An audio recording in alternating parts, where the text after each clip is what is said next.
Good evening, everybody.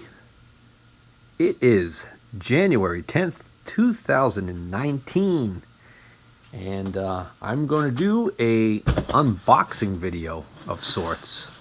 This, I think, may be my very first unboxing video. I don't really know for sure. I've got, I don't even remember how many. I've got over 1,000 videos, believe it or not, uploaded. And I don't recall ever doing an unboxing video. And the main reason I don't do unboxing videos is because I rarely buy things brand new, or I rarely acquire things brand new that are worth doing an unboxing video for. So, and actually I did not buy this item. This is what the wifey got me for Christmas. So I want to share with you what I asked for and got for Christmas. So it's usually every year it becomes a whole ordeal to try and think of something, because usually I end up thinking, gee, I really hate for somebody to buy me that new, because I know that eventually if I look I can find a better deal for one used online somewhere, or on a, at a yard sale or whatever. As you know, especially with tools. I mean, there aren't too many things that I buy brand new tool wise. Lots of the times I buy used items because the older stuff was often made just that much better. So anyways, we're going to open this up. I actually already, I kind of jumped the gun here. I didn't think to do the unboxing video before I started. So I cut this box open and I threw out the packing material, but that is the only pet peeve I have about this whole ordeal with this particular company getting this item. Okay, the packing. So pretty much what you hear when I do this, that's pretty much exactly what I heard Christmas morning when I opened this thing up. What did I get, pray tell? I got myself a new Noga indicating stand. And no, not just any old Noga indicating stand. This is the one they call the big boy. And it has the big price tag. The reason why I decided on this is because you don't see these come up used very often. And when they do come up on eBay, they tend to trade pretty high in price on the secondary market. Case in point, if you search sold auctions on eBay right now for Noga big boy indicators, only these two come up, and judging from the picture, obviously from the picture, it's the same indicator. So if you notice down here, it sold for $175.50, but it was relisted. So for some reason, sold for $175.50, and something went wrong there, so the guy relisted it, and the second time around it brought $138.50. Still a pretty good, decent chunk of change for a used indicator stand, but that's because new, these darn things are so pricey. So the price on this indicator can tend to be all over the place.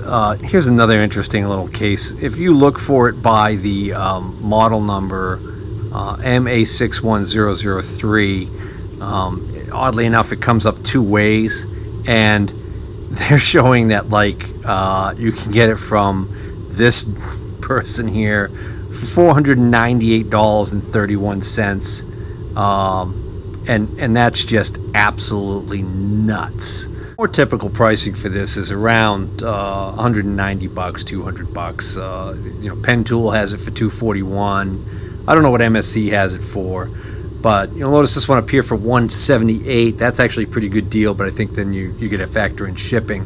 But what I noticed was it came up a while ago on Amazon, and it came up on Amazon for like $178 and change, or somewhere around there. And so I put it in my wish list, and I had it in there for the longest time, and I always thought, if I get to the point where I really want to blow some dough on something new for myself, I'll pick that up from Amazon. So I kept it in the cart, and then from time to time I would chase one on eBay. I'd throw a bid or two in on one if it looked like it was in really good condition. But as soon as it started factoring shipping and it started to get around $140, all in, I was like, well, why would I do that when for $30 more I can get a brand new one? Or $40 more, still. So then something interesting happened right before the holidays when I decided that I was going to put that on my Christmas wish list with the wifey poo. I decided to check on it, and the price had shot up to $187, much to my dismay. But, you know, she was still like, well, what do you want? You know, we're running out of time here. So finally I just said, well, that's going to be the ticket. Let's go with that. So I ended up ordering it. And now, today, this came in through Amazon, but the seller, I believe, was Travers Tool Company. Okay? So that's Travers Tool Company. So I decided to pull it up in my shopping cart on eBay, my wish list again on eBay, just for the hell of it. And much to my surprise, it came up and it's now being offered for $166 and change. And it claims that that's a 3% price drop since I added it to my wish list. Well, it must be a 3% price drop from the first price that I added it in as, because it's certainly not 3% off of the $187 that my wife just paid for the thing. Furthermore, now it's actually showing a different name for the company that's providing it. So Amazon's taking liberties with my wish list there and kind of shifting things around here and there. So now if I just go through the internet and I search, interestingly enough, there it is, $166.99 plus $10.60 tax plus free shipping. So that puts it at $176. Zorro's got it for $175. And then Newegg. And look at this. Here's Travers Tool Company here on eBay selling it for $166.99, but then they're getting it for $12.94 shipping, where I know that when my wife got it through Amazon, she got free shipping. So it kind of cancels that. So we're right in the same neck of the wood. On Amazon right now, you can get it for $166 and change with free shipping. It's now coming up as Amazon's choice for the MA61003, $166.99 and free shipping.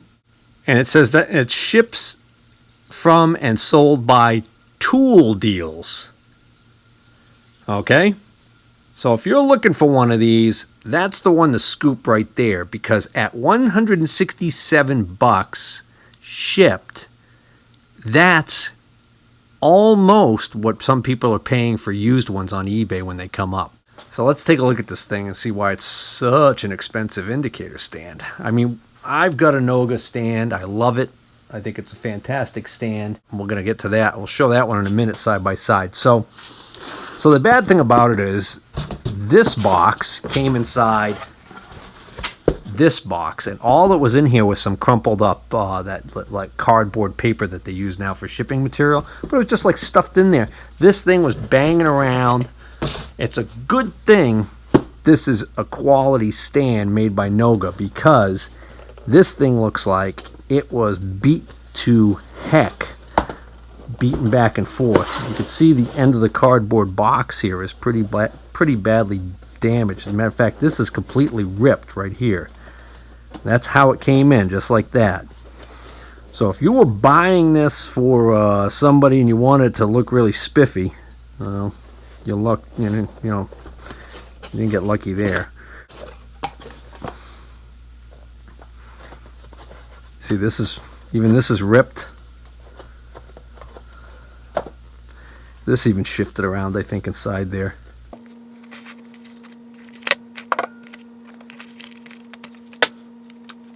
So this is a very beefy stand. This is supposed to be brand new. It's got that kind of oil on it that it would put on there to stop corrosion on a new product. This is kind of rubbed up. See how that looks? Okay. So rub there too. And that's probably from just jostling inside that box during shipping. You had this moving around inside that cardboard orange box, which was moving around inside that other big box, and that's what you get. And I'll tell you, if this wasn't a gift, I'd be a little peeved. I mean, it's just because of the price of this thing being so expensive. There's another little... See, that's a little bit more... That actually looks like it's... No, that's coming off. All right. Thought that was damage to the finish. But anyways, so what we've got is we got this big old stout heavy arm here. And then we got a fairly standard multiple holder here. We've got a couple of different size stems that it'll accommodate, and it'll also accommodate the dovetail right there. Okay. And that swivels. This is the fine adjustment. Okay. And then the magic about these Noga stands, if you're not familiar with them, is you see how this ball right here is kind of tight, doesn't really move, and this pivot point right here doesn't really move, and this ball down here doesn't really move. Okay, but you loosen one knob, okay, and you loosen this one knob, this ball now swivels freely, this pivots freely, and this ball down here is now swiveling freely. That's what makes these such cool indicator stands. And the one that I would recommend wholeheartedly, which I think now on Amazon trades for about 90 bucks. If you want to treat yourself to a really nice indicator stand that's not outrageously expensive, I mean, yeah, it's 90 bucks for an indicator stand. I know, but hey, it's worth it, I think. And the stand I speak of is this little slice of heaven right here. This is an older one. It's, you know, it's a Noga, but it's got this it's got these shiny metal arms on it. I think they've gone to just an all black design. The face is blue and white. You can see it says Noga, but the look of this has changed a lot, but the design is still the same. It's still got this fantastic ability to just have you, again, this is all stiff and rigid, okay, but I just loosen this knob, and now this ball swivels, this arm swivels, this ball swivels. And I've got one of my favorite indicators, my Test indicator in there. Okay. And this just gives you unbelievable versatility as far as where you want to put this thing. And then you get it positioned roughly where you want it, and you tighten that knob, and everything tightens up nice and stiff. So great indicator stand.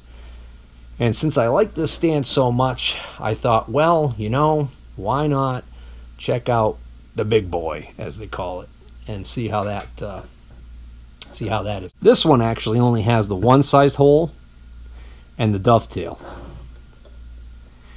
And what's nice is, like on this indicator, for instance, I've got the dovetail on the back and the bottom. So I can actually put this on in more than one way. Not wearing my glasses. There you go. Okay. So the idea is that got quite a bit of versatility there. And then this is, again, this is a fine adjustment. So it's a great little indicator stand. And like I said, I think right now these trade new on Amazon for about 90 bucks. This is the typical type that type of magnet mount that you get with these stands, whether it's a Chinese knockoff or this type.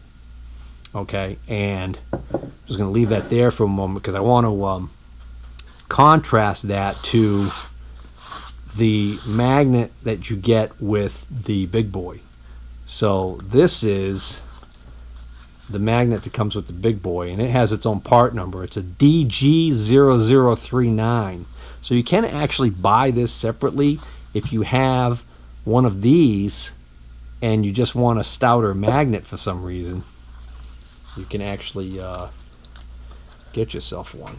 If I have anything sharp around when I need it, other than my rapier wit. Okay.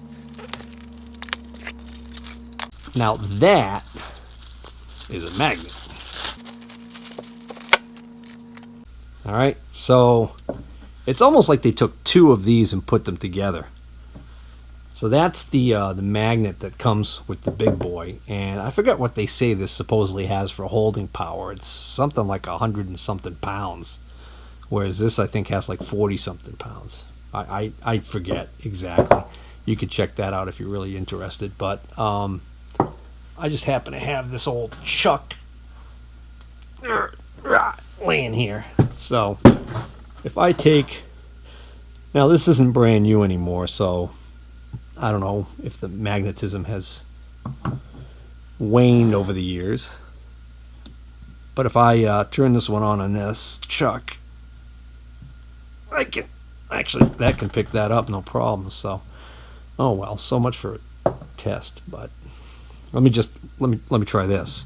What if we put it on, okay, like that, and what if I try and bend it off of there? Nope. All right. Gee, I guess maybe I'm making the point that this magnet is plenty strong enough and you don't need the Herculean magnet abilities that this thing has.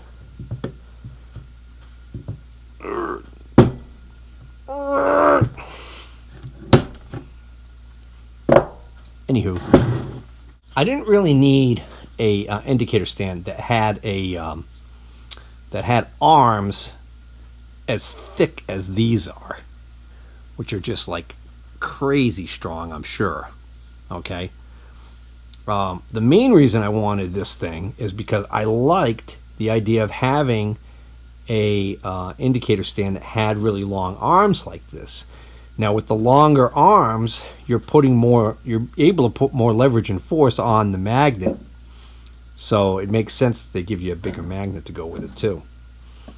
So my plan for this is, I'm thinking I might put to work one of my oversized indicators. So I mean, take drop indicators for instance. We all have,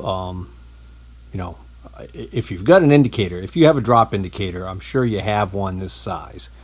This one's actually, I just happened to grab it because it was nearby. This is a little bit unusual one because it's a brown and sharp that has an unusual secondary dial. Okay.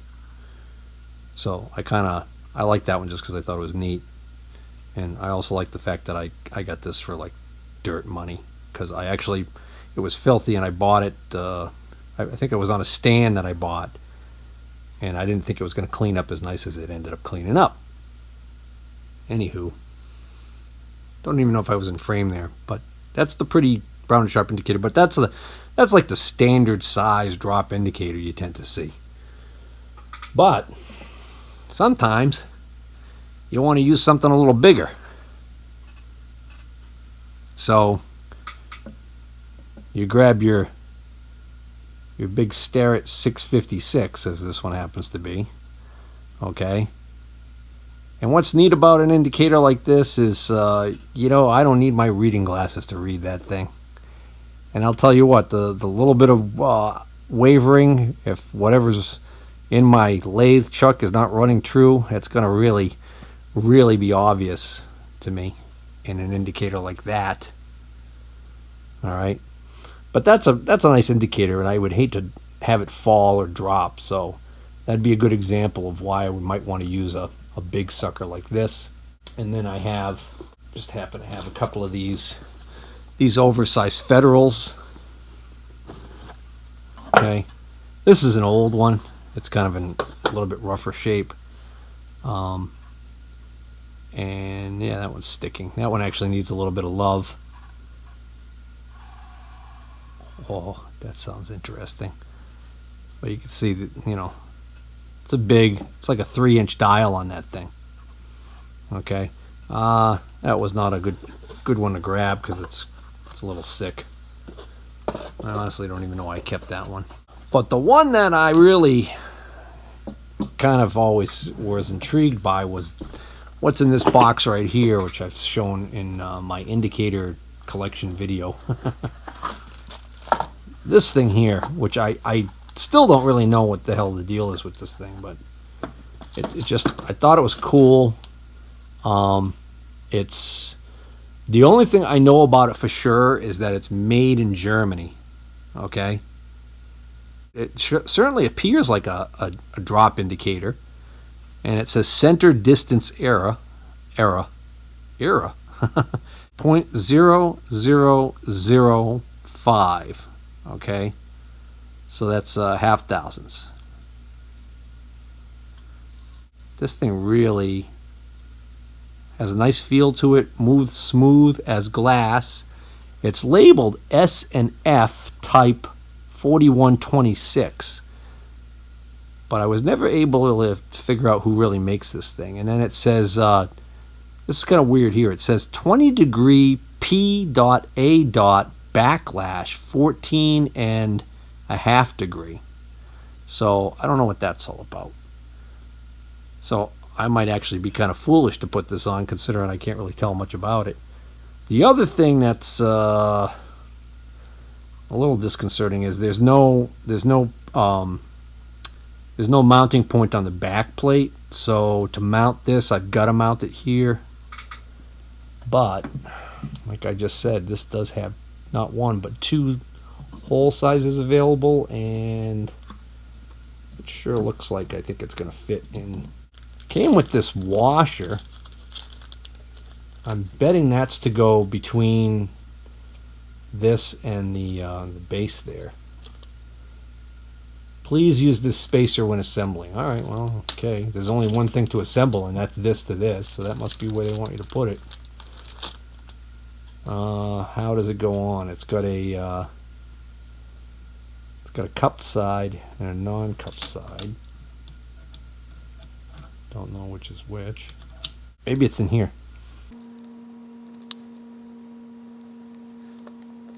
This is just a little commercial for all of their different indicators. So, alright. I got a 50-50 chance of getting this washer on wrong.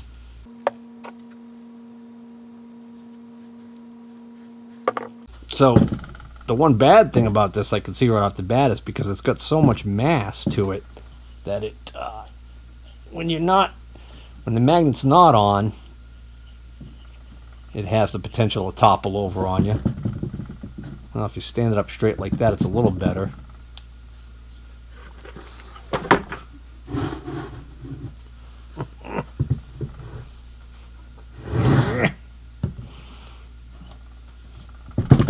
That'll make it steady. Darn thing's so big I was out of frame again. Now I can try this again. Yeah, that doesn't want to go in there. Oh, see? That's actually hard to get in there. That's hard to get in there any way you slice it. I'm not really going to have a pet peeve about that. I mean, the fact that it's difficult for it to get in there, and that's not necessarily a bad thing. I'm also wondering if I take this out completely, because you see it's kind of captive in... it shouldn't make a difference, should it? Just for the hell of it. Let's unscrew this. Oh, yeah. There's...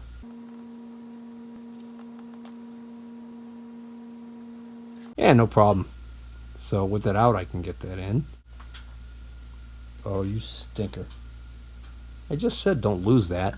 Well, after a mere several minutes, I was able to find the washer that I dropped. But before I put this back together, I just wanted to point out something else I just noticed. There's a secondary location for the hole, because there's actually a third sized stem hole on this thing.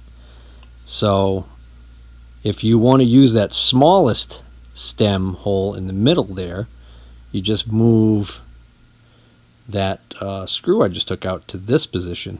Everybody's waiting with bated breath to see if I drop this damn thing.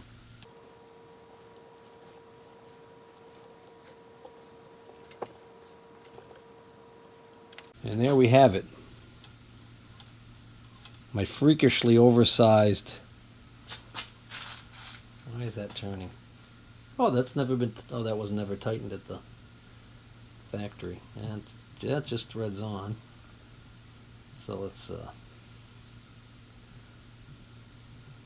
tighten that, and then just loosen this to swivel it.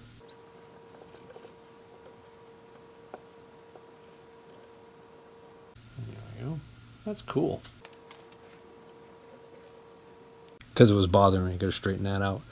All right, so there you have it, guys. There's my MA.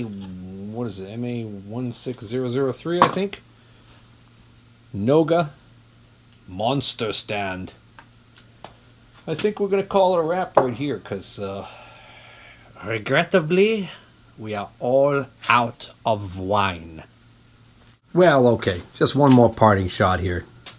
Just a shot with the indicator stand mounted on the lathe, just to indicate how ridiculous this might look to some people to have this huge, huge, huge indicator available. But hey, you know, it is what it is.